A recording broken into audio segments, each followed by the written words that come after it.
robí sa to teda každý rok, v podstate už máme takú tradíciu, tieto slnovraty.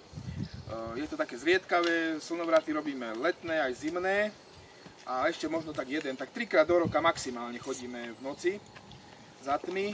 Je to také zvláštne a aj celkom populárne. No, takže priatelia, ideme na to teda, aby som teda hovoril k veci.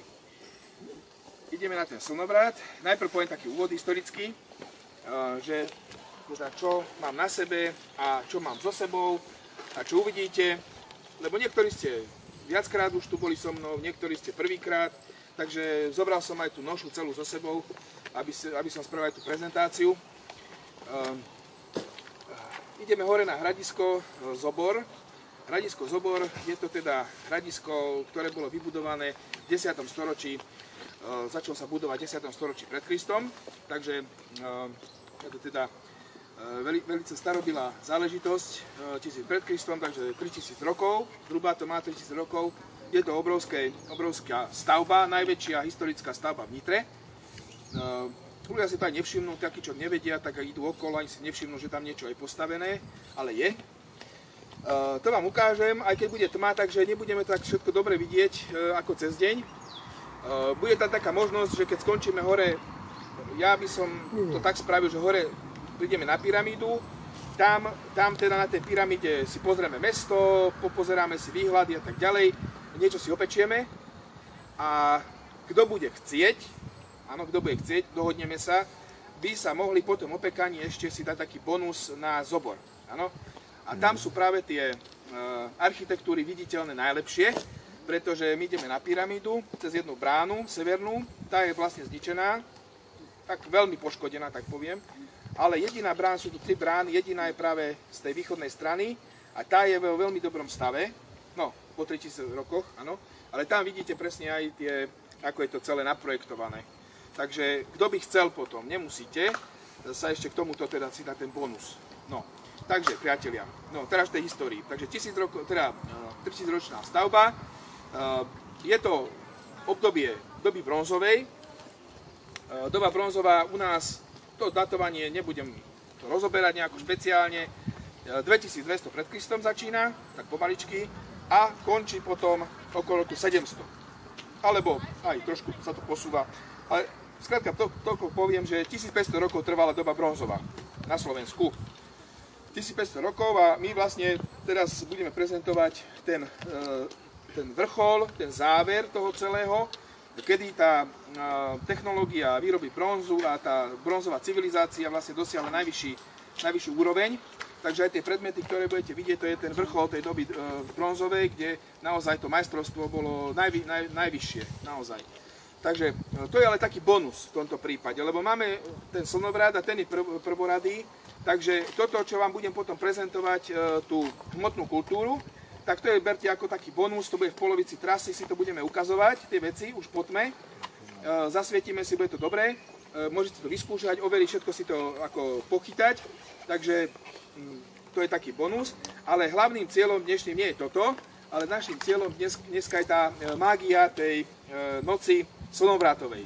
No, tak nejakú astronómiu nebudem rozoberať, ale celkom jasne je to najdlhší deň v roku, kde slnko v podstate v tých pravekom myslení má najvyššiu silu. Takže najvyššiu silu dnes je vrchol slnka. No, a prečo ten Zobor? Pretože Zobor a doba bronzová, to je vlastne doba kultu slnka. Takže vtedy bol politeizmus, bolo viacero bostiev, nepoznáme presne tie mená, ale celkom iste na 100%, čo vieme, že najvyšším bohom bolo vtedy slnko. Na 100%, o tom nie je žiadna pochybnosť, takže najvyšším bohom ako bolo teda slnko a slnečný kotúč a tak ďalej. Potom máme aj tie veci, ktoré sa na to odkazujú, tie niektoré predmety majú slnečnú symboliku v sebe. Takže predpokladáme na základe nejakých etnologických a historických takých paralel, že tento deň bol vtedy mimoriadny a tí ľudia v tom období tej kultúry, ktorá toto vybudovala, vlastne to slnko mimoriadnym spôsobom vtedy uctievali. No, teraz, keďže my sa chceme k tomu nejako trošku priblížiť, tak sa trošku nad tým ako zamyslíme. Ide totiž to o to, že dnes, berte to ako Svetojanskú noc v podstate.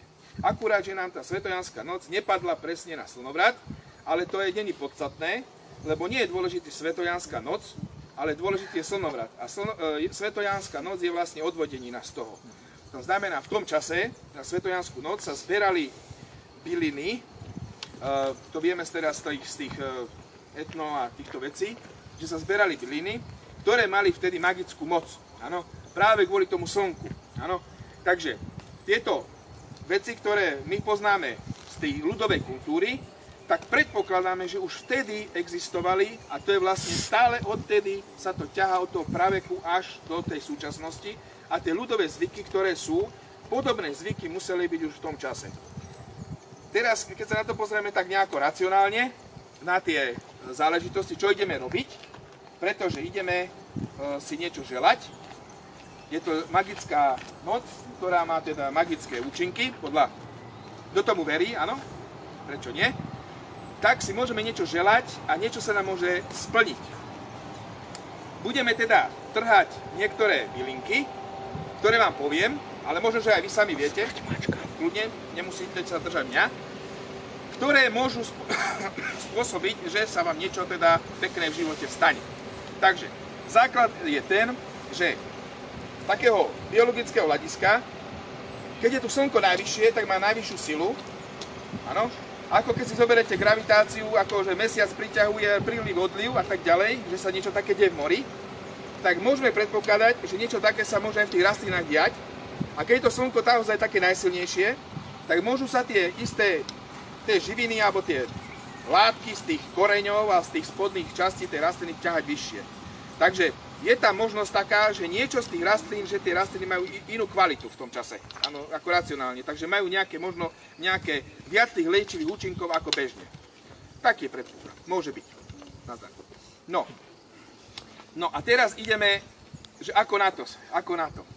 Základ všetkého, absolútny, čo potrebujeme, aby ste dodržali, keď si budete niečo želať, musíte si želať niečo pozitívne, buď pre seba, alebo pre niekoho vašich blízkych, alebo to je úplne pre koho. Ale musí to byť niečo kladné.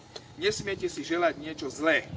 Lebo keď si budete želať niečo zlé, tak sa vám to môže škaredo vypomstiť a môže sa to zlé vlastne otočiť proti vám.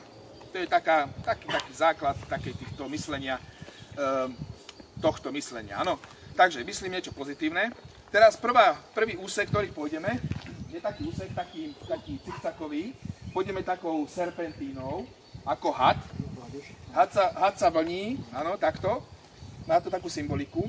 A tento úsek je taký zvláštny zvláštny, z hľadiska tých ezoterických záležitostí, áno. Máme tu prameň, túto kúsok, takže máme vodu. A hore nad nami, našim cieľom je jedna skala, áno. Tá skala.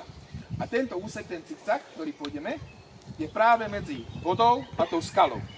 Z hľadiska tej ezoteriky, tak poviem, tá skala, ale myslím, že aj nielen ezoteriky, ale v podstate aj fyziky, tá skala nejaký magnetizmus už určite musí mať. Magnetizmus existuje. Takisto aj tá voda musí mať nejaké fyzikálne účinky, ktoré pôsobí na to okolie. Takže tá voda a tá skala a medzi tým ideme ten úsek. Takže tento úsek by mal byť nejaký zvláštny a mal by nám niečo priniesť. Takže, ja chcem od vás teraz, úplne v pohode, bez nejakého stresu, nemusíte nad tým nejako strašne ťažko rozmýšľať, len si prosto rozmýšľajte, čo by ste asi tak chceli. Najlepšie je to tak, že nejako ani veľmi nad tým netlačiť na pílu, lebo keď budete na to tlačiť, že ja teraz musím niečo na čo prísť, tak vám to nepôjde, musíte to nechať na ten mozog. Skrátka je to na to podvedomie, lebo niekedy sa stane, že vy niečo chcete, ale vy o tom ani neviete, čo chcete. Áno, mozog je taký, to ja mám overené. Takže prosto ten mozog pracuje niekedy mimo toho vedomej tej relácie, na ktorej sme nastavení, že reálne vy rozmýšľate v nejakej realite, ale ten mozog si ide svoje. A my musíme teraz prísť na to, že čo ten mozog vlastne chce, čo my vlastne chceme v tom živote. Takže pôjdeme ten cikcak a bolo by dobré, nie je to povinné, aby ste nehovorili. Že teraz budeme len ticho, také rozímanie, áno, rozímanie. Takže teraz len úsek, nebudem nič komentovať, nebudem nič hovoriť, aj keby sa dalo niečo pohovoriť z hľadiska prírody a takýchto vecí, ale necháme si to tak na potom. Idem si toto zobrať. Minútku a potom sa odštartuje.